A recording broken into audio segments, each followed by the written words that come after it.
InvestorIdeas.com podcast. Good afternoon and welcome to another episode of InvestorIdeas.com podcast, looking at cannabis news, stocks to watch, as well as insights from thought leaders and experts. On today's podcast, we're just going to be doing a little bit of a roundup of both this week's, last week's, as well as some of the upcoming weeks' public company financial reports, as well as how the market reacted to some of these announcements.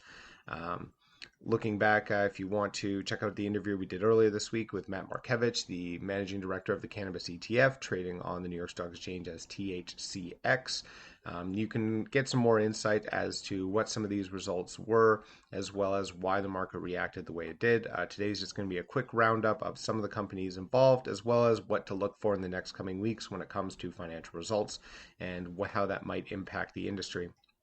Obviously, from last week, some of the bigger names were Aphria. So Aphria, a leading global cannabis company, reported its financial results for the fourth quarter and fiscal year ended May 31st on July 29th. And the market reacted with a strong rise. So leading up to the announcements on July 28th, the stock price was actually at quite a high for the last month, and then dropping down almost $1 in the day once the results were released.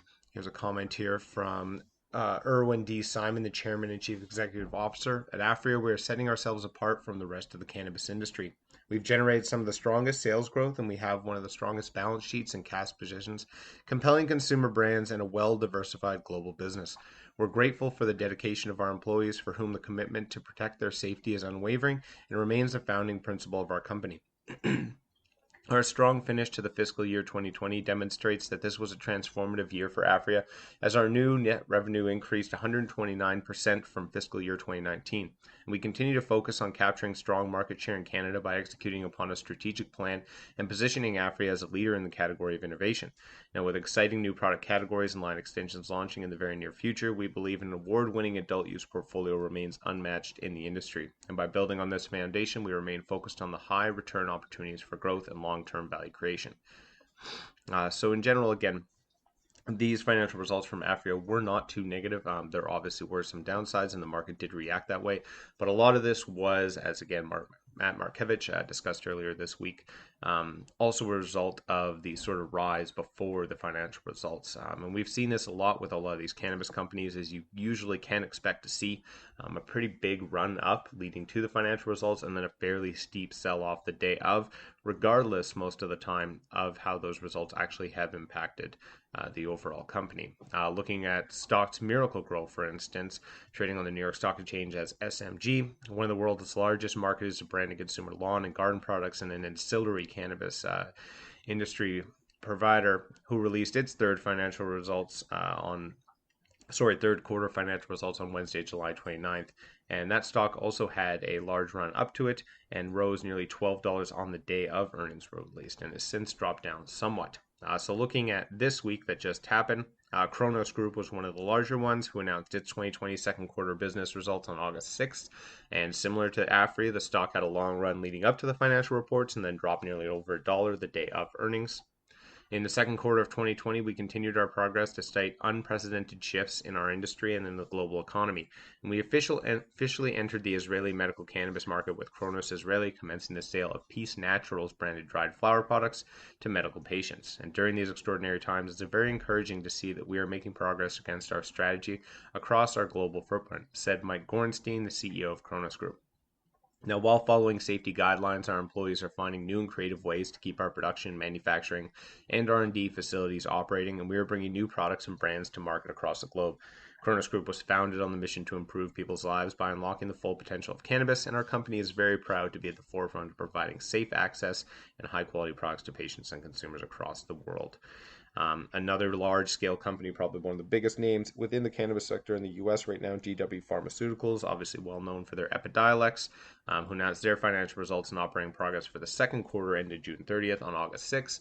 And GW, like Aphria and Cronos, also took a large plunge, nearly $15 plunge after the release of their financial results, even after beating most estimates.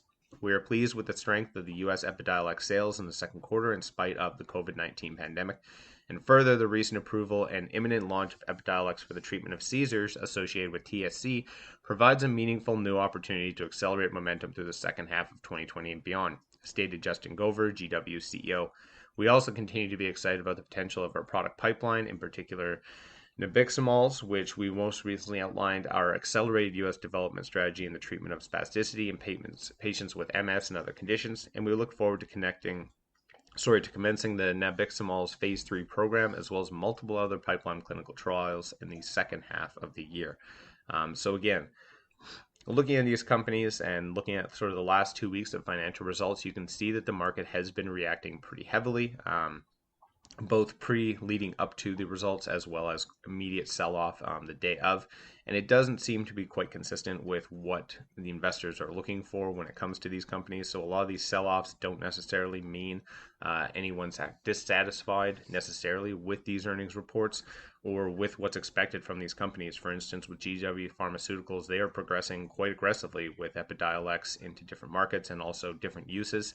And nabiximols does seem to have a lot of promising results when it comes to spasticity. So they're a company that's already proven themselves somewhat with Epidiolex in the past.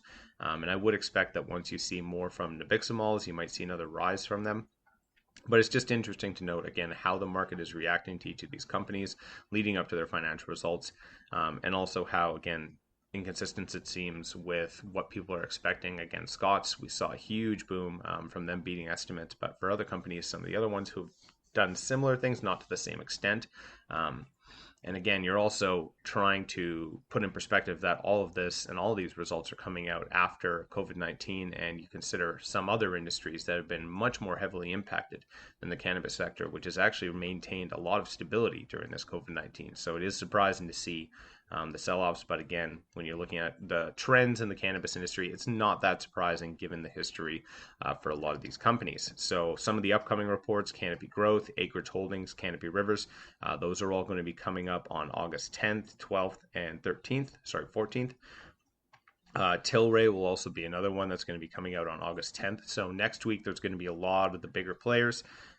Village Farms International is also expected to come out next week on August 13th. The Green Organic Dutchman Holdings, August 12th. Sundial Growers, August 13th. Harvest Health and Recreation, August 11th. True Leaf Cannabis, August 12th. A lot of different companies in the next 2 weeks. So you're probably going to see a pretty heavy market fluctuation for the cannabis industry. And you might also start to see a little bit more of a realistic standing for where some of these companies are at given the next 2 weeks. I would expect to see, again, the same type of fluctuation we saw with Aphria, Cronos, GW Pharmaceuticals happen to most of these companies as well. There obviously could be the difference of we've already seen some of the earnings come out already, so hopefully some investors should be more prepared for what to expect with regards to financial results for any of these companies. I think you have a pretty clear indicator now of the results are not going to be amazing, but they are going to show that there have been some improvements during this COVID-19 crisis. Lots of these companies are looking at trimming the fat and being a little bit more fiscally responsible. But there's also the other end of the spectrum. So, for instance, looking at Rapid Dose Therapeutics Corporation, who announced that due to circumstances created by COVID-19 pandemic, the Ontario Securities Commission and other members of the Canadian Securities Administrators granted issuers in the Canadian securities industry up to an additional 45 days, and the company was unable to file its unaudited financial statements and management discussion and analysis for the first quarter ended May 31st by its usual deadline, and will be relying on that extension. The company also announced in its news release issued June 26th that the company is relying on the extension in respect to that of the late filing of its annual audited financial statements for the period ended February 29th, 2020, and related management discussion and analysis. Other than the previously disclosed by the company in news releases, including information, there are no other material business developments since the date of the company's most recent filing of its interim financial statements and management discussion for the third quarter ended November 30th, and the company will be providing an update news release on the status of its filing for its first quarter filings by August 29th of this year. So, talked a lot about Rapid Dose Therapeutics over the last couple of months and sort of where they've been involved. And you're seeing that is similar to what we've seen in the past with some of these companies being late on their filings for finances. Obviously, smaller companies like a Rapid Dose Therapeutics have been impacted by COVID-19. And I'm sure you might see a few more trends like that with some of the smaller establishments. Most of the large companies seem to be on time with their results. And again, I would expect to see some fluctuation over the next weeks, but definitely something to pay attention to next week. I won't be going into too much detail over it until the end of the week. but that's what I would expect to look for. That's all for today's podcast, and thank you for listening. That's all for today's podcast. Podcast is now a certified word trademark on the blockchain through Cognate Incorporated CM certification. InvestorIdeas.com podcasts are also available on iTunes, Spotify, Google Play Music, Stitcher, iHeartRadio, Spreaker, and TuneIn. If you'd like to be a guest or sponsor of this podcast, please contact InvestorIdeas.com.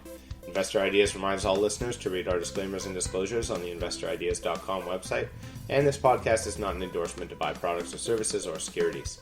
Investors are reminded that all investments involve risk and possible loss of investment. Investor Ideas does not condone the use of cannabis except where permissible by law. Our site does not possess, distribute, or sell cannabis products.